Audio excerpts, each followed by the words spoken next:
Welcome to Samba Samba. Enjoy the video. You need 2 quick checks before deeper fixes. Confirm whether your Windows 7 is 32-bit or 64-bit, and that Service Pack 1 is installed.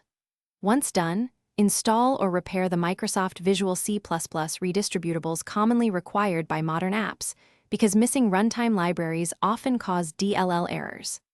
Next, open an elevated command prompt and run sfc/scano. This scans and repairs protected system files. If SFC finds issues, make sure to note its output. It often points to the exact replacement needed. Once you've validated prerequisites, proceed to locate the missing Api-ms-win-core-memory-l1-1-3.dll.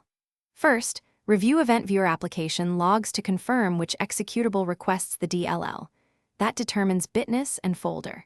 Then obtain the correct DLL version from a trusted source or extract it from the corresponding Visual C++/Windows update package on a matched Windows 7 machine. After verifying file integrity, copy it to the proper system folder, System32 for native 64-bit or SysWoW64 for 32-bit.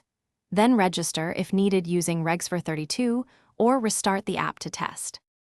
To finish, restart Windows so the system loads the new DLL and then launch the application.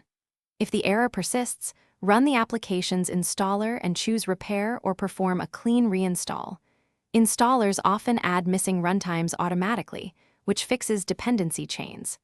Make sure to update Windows via Microsoft Update to pull any service pack or patch you missed.